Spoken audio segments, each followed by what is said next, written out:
more week. I have got an amazing guest today that I am so excited to have with me today. Today we have James Garrett, and I'm going to go down the bio a little bit. I don't know if that's embarrassing to you, James, but I heard great things about you from my friend Cody, who's also been on the show. And then I looked up some of your background, did a little bit of research, and I found out that you were in the Peace Corps for, 6 years? 2 years. Okay. 2 years, and then we built an organization. We built a program that took off while we were there, and so we ended up partnering with the Queen's organization and built that up for 4 years. We were in the Middle East for 6 years. That's pretty fascinating. So that must have been before you were married and had kids and all that then. No, we actually were married before we left and had our first child over there. Really? Yeah. And she went with you and had a good attitude about it, even being pregnant and delivering a baby in a different country? Wasn't pregnant at the time, but yeah, it was just, we were there for so long, it just became our life. That's pretty cool. That's really quite fascinating. And as part of your bio as well, you studied psychology at Columbia University. I thought about that and I wondered how many people in St. George studied at Columbia University, because I'm guessing that there's probably not too many alumni from Columbia here in St. George. So that made me wonder, what the heck are you doing here? And then I also saw that you've done a TED Talk, which is fascinating, and is one of the things I told you is one of my bucket list items. So I'm envious of you for that experience. But the main reason that I have you here today, James, is to talk about brains and hacks. And what I always talk about on the show is, what can we do to make our lives better? You're here now. That pressure's on you. So we want to know what we can do to make our lives better. But I also want to talk to you about some of the things that you've been doing to make your own life better, because I know that you took on this journey, a year-long journey. And did you do it at the beginning of this year? Yeah, it started January 1st. Why don't you tell us a little bit about that? Yeah, so since January 1st, I've been doing something called the Deep Change Project. And what I'm really trying to test is, what are the limits of neuroplasticity? You know, neuroplasticity is the scientific word for the fact that our brains are changeable. They're malleable, that we can actually harness that capacity and become our own neural architects. And so this idea has really fascinated me. Like, if you can rewire your own brain, what does that actually mean, right? How far can you take that? Can you, for example, meaningfully reduce how much fear you feel, or can you alter your personality in some way that's exciting to you? And I love those kinds of things, and we talk about that kind of thing on our show all the time, because you hear this thing that once you're about 27, your brain's kind of cooked. And I don't believe that. And it frustrates me when people say, well, that's just the way I am. Like there's no way to make it better or to change. And I love the whole idea of neuroplasticity just for that reason. Yeah, it's definitely not cooked. Not until the day you die. There's different ways the brain changes. One of the ways is neurogenesis, or the birth of new neurons. They've found that up to 72 years old are giving birth to 500 to 1,000 new neurons in their hippocampus alone every single day. Wow. So your brain operates on kind of a use it or lose it principle. Your brain has lots of resources at its disposal. If you challenge your brain, in a given day, those resources will get invested in the areas that are being challenged, and those areas will get strengthened.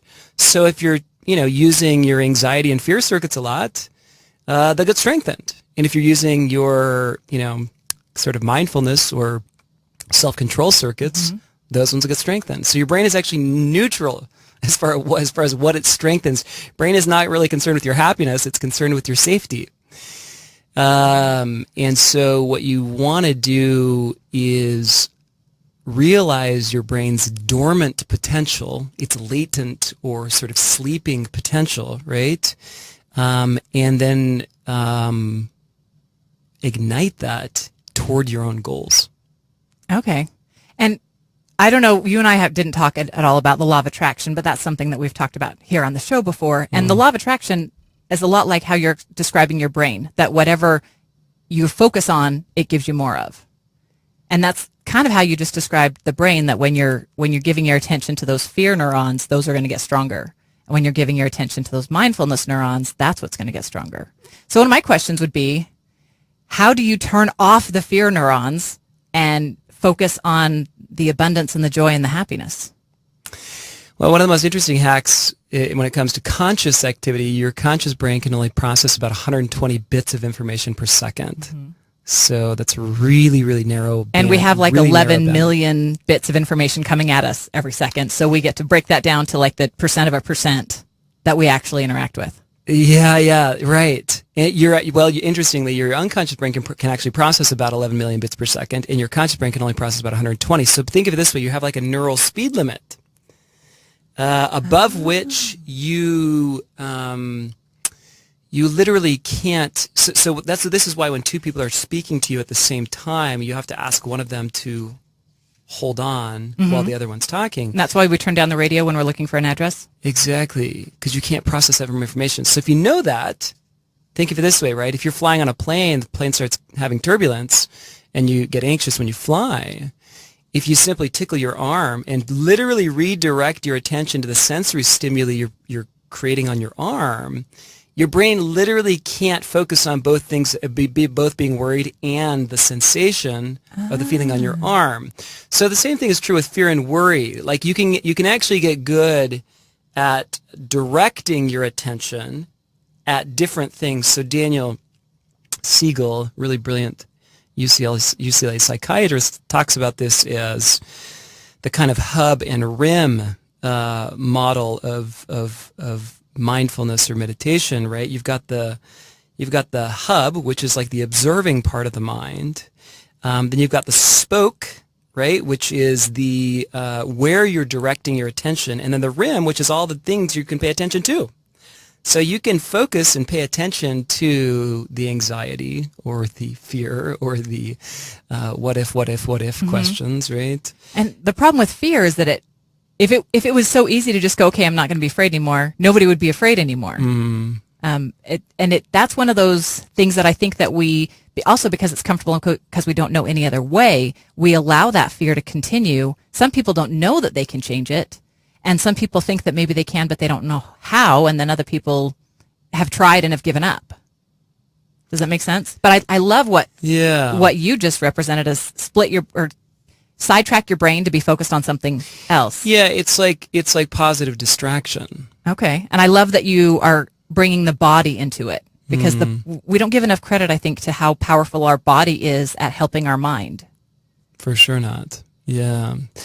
Yeah, in fact, in terms of the percentage of communication that goes from brain to body and body to brain, it's about 80% from body to brain and 20% from brain to body. And so that's really powerful if you know that, because what it means is you can shift your do something different with your body. You know, if you're feeling stressed, you can go for a run. If you're feeling tight or tense, you can kind of do a yoga stretch or something just to, again, open yourself up. And that will change your mental state. And so the body and the brain are for sure deeply connected. That's, I love that. And I love the 80-20. That's great information. I'm going to write that down. Tell me more about that wheel, because I kind of interrupted you when you were talking about the hub and the spokes and the wheel itself. You know, so I'm glad you mentioned focus, because in some sense, one of the biggest components of what psychologists think of as self-directed neuroplasticity, which again is this capacity to harness that power and again direct it toward your own goals, is attention. So attention is one of these mechanisms of the mind where if you're paying attention to certain things, we know the brain rewires much more quickly. And so attention is it opens the gate of neuroplastic processes. So if you're not paying attention, in other words, to the activity you're working on, let's say you're trying to get better at your tennis swing, okay, and your attention is sort of wandering. The fact that your attention isn't fully absorbed in the sort of skill that you're trying to learn, you'll learn at a much slower rate because you're not doing what psychologists call deliberate practice, or this sort of fully absorbed. When you're in it, you're completely in it. So the same thing is true with anything, whether you're reading a book and trying to remember and recall what you're reading, or whether it's even focusing when you're at the gym on the actual physical sensations of your muscles, flexing and that sort of thing. They find that when your attention again acts like a gate think of it like this: if you want to accelerate or create a superpower of learning, you've got to learn how to harness your attention, and meditation is probably the primary or best way to learn how to harness that attentional skill. I just love that you said that, because I harp on meditation all the time. And I even worry that my listeners go, okay, Della, we've heard about it enough. Now you heard about it from James too, so not just me. Yeah. You might even say when it comes to, so anything that you do, if you do it lackadaisical without focus, it's not going to have the same result as if you do it with focus. So you could almost say it's not that practice makes perfect, it's that focus practice makes perfect. Yeah. Or at least that's more true. Yeah, for sure. And we kind of went on a sideways tangent talking about neuroplasticity, because I love neuroplasticity, but you were telling us about your 1-year deep change project, and then we went off in that direction. Were you trying to go away from that? No. So underlying, were you talking about your own neuroplasticity in your year? Yeah. So underlying everything I'm doing with the deep change project is I'm really trying to test the limits of neuroplasticity and what's possible. And so every 2 months, we're basically working on a different trait. It takes about 66 days to form a habit, which is about another way to say that it takes about that long for neuroplasticity to stabilize. And I've always heard it's 21 days, but you're saying 67? 66. 66. Yeah, is the average, and that's based on the best science. So yeah, 21 is unfortunately outdated. Well, I don't believe the 21, because I made my bed every single day for 21 days in a row, and then I was like, yeah, I got a habit, and then I walked away and never made my bed again. Yeah. So clearly the 3 weeks isn't enough.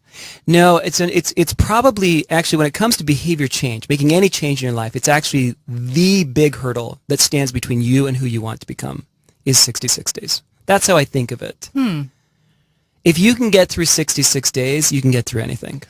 Because at that point, because it's a habit, it becomes automatic and therefore it becomes easy. The problem is most habits, while you're forming them, are pretty difficult. They just take a lot of effort and willpower and these other And that's when types of people things. give up. That's when you give up. So if you can get through 2 months, if you can hit it every day for 2 months, by the end of those 2 months, exercise or any of the others that we're sort of trying to get more of in our lives actually become easy. And so again, the same thing is true with, the brain only speaks one language. It's a neurochemical language. So whether it's a habit or a thought pattern or emotional habit or whatever, it's all the same to the brain. That's fascinating. And so the same thing is true with traits. So again, every 2 months I'm working on a different trait. January and February is mindful. March and April is focused. May and June was positive or joyful.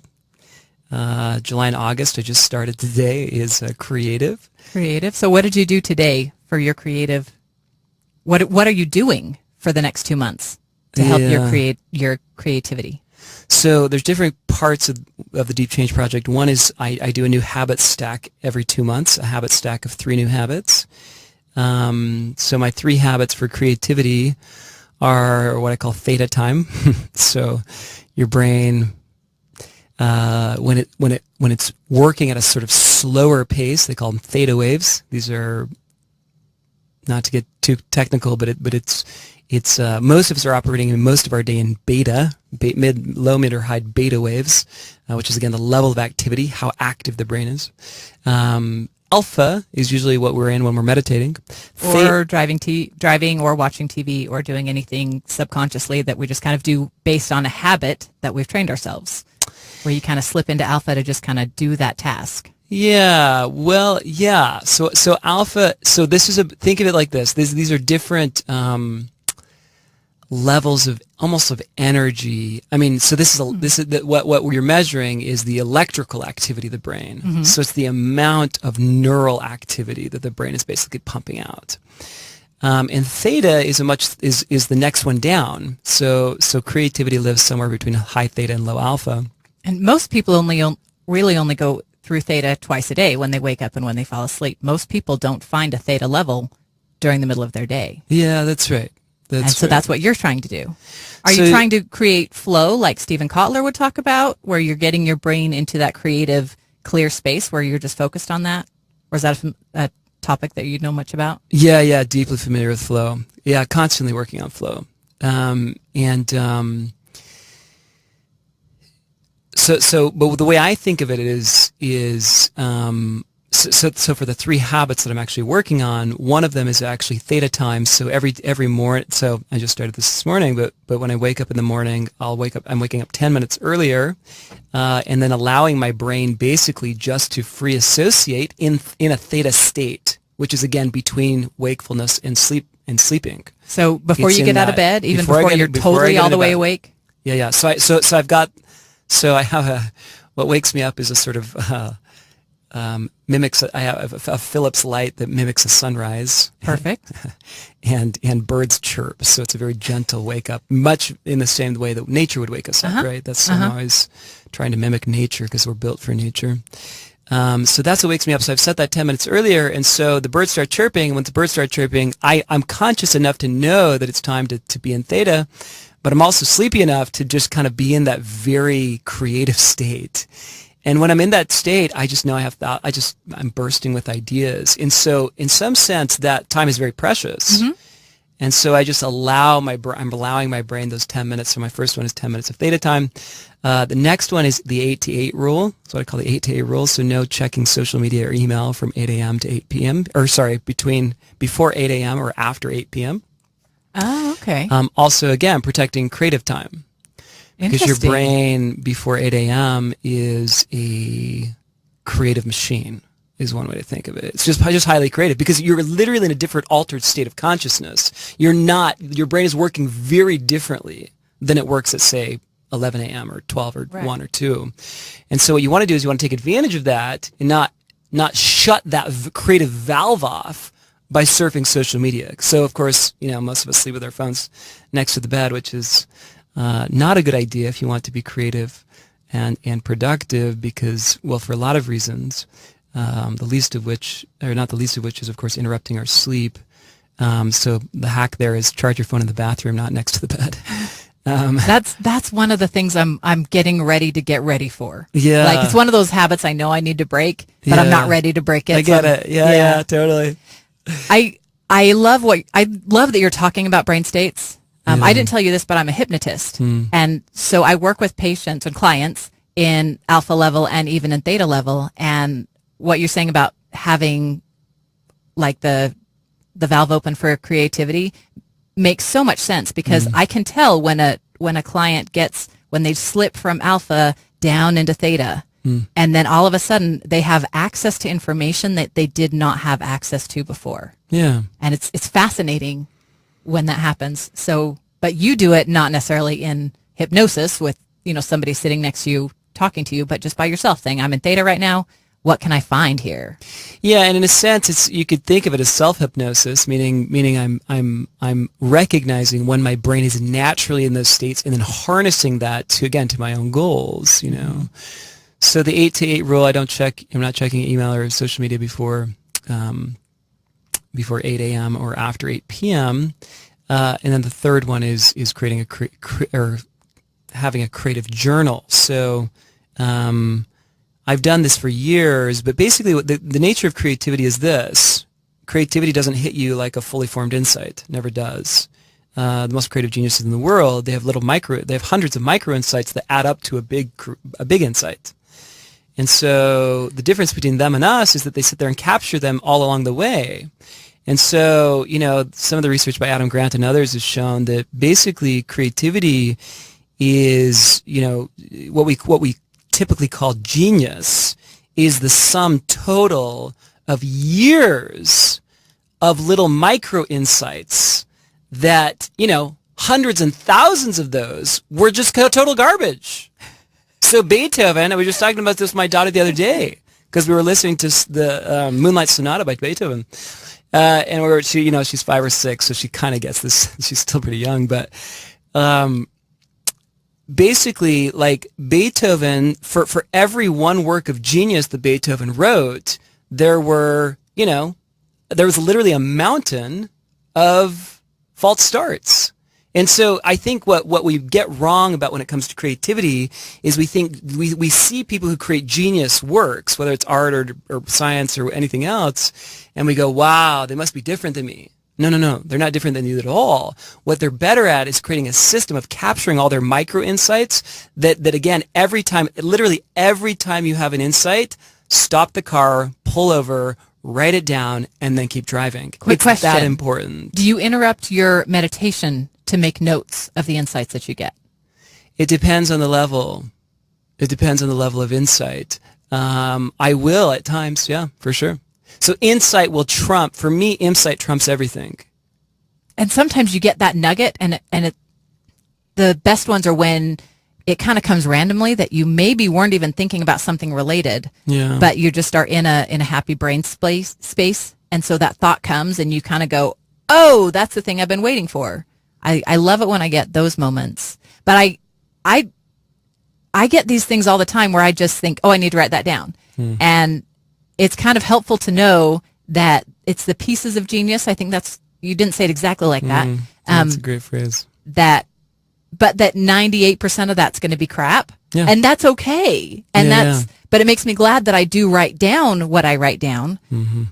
But I do think what you said, I need to have a better system for organization of all the things that I write down so that I can help figure out what's going to rise to the top and what's the crap, right? I mean, I wouldn't worry too much about the system. What I would worry about is creating the habit of doing it when you have the insights. So again, you have a phone. We all have a notes app on our phone. Create a note right now that's called My Idea Log. And then literally put a hyphen and just like free write. Whenever you have an idea, it doesn't have to be full sentences, doesn't have to be pretty, doesn't have to be spelled right. Literally just get the idea out of your head and into something else, or else you will lose it. You'll lose 80 to 90% of the detail. If you try to write it down later, you lose most of the detail. I'm just holding it for my camera, my little book that I do that with. That these are, I just have these notes, and I also have it in the notes app in my phone. And I used to not. I think that is a habit that I changed about the same time that I was changing my life to go in a more positive direction per intention, rather than just floating along with the current. And I didn't realize at the time, okay, I'm starting this habit. I'm going to start writing my thoughts down. But I did, and it's really interesting that's something that geniuses do. Not because they're any better than us, but because they actually write them down and organize them. Yeah, and the other thing they do is they get really good at getting themselves into those states. Most of us work in marathons, where geniuses work in sprints and breaks. And what I mean by that is it's not about, so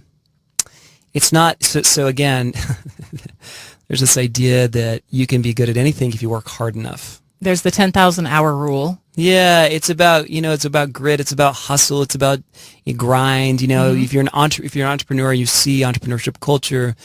I was just on the Silicon Slopes podcast a few weeks ago, and we were talking about the hustle culture, that's everywhere. And we wear it like a badge of honor. People come into the office early, they stay late, we reward them, we tell them they're awesome, they're superstars, all stars, all this stuff. Yeah. It's deeply knit into what we assume are the principles of peak performance. We're wrong. Peak performers don't work like that. Right. Peak performers work the way athletes train, which is in sprints and breaks, right? So they don't run marathons in their day. They go hard and they get into flow states. They go complete absorption for anywhere from 60 minutes to 120 minutes, right? Your brain can't really focus for more than about 90 minutes. And then they take a break. They do this in any domain, whether it's music, writing, you look at any peak performer in their domain, and they do not work the way the rest of us work. The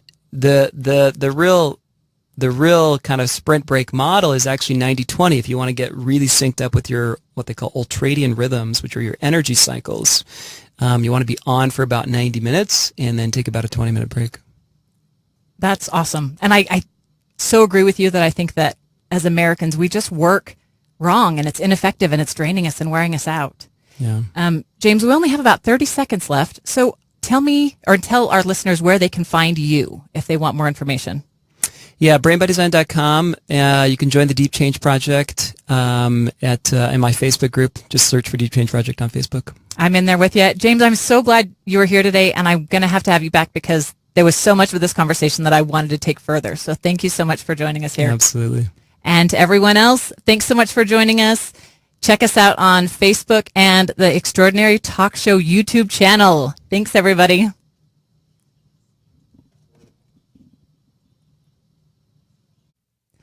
Hi, this is Della with the Extraordinary Talk Show. If you liked this video, please hit the like button and subscribe to the channel, and check out some more of the amazing videos that we have to share with you.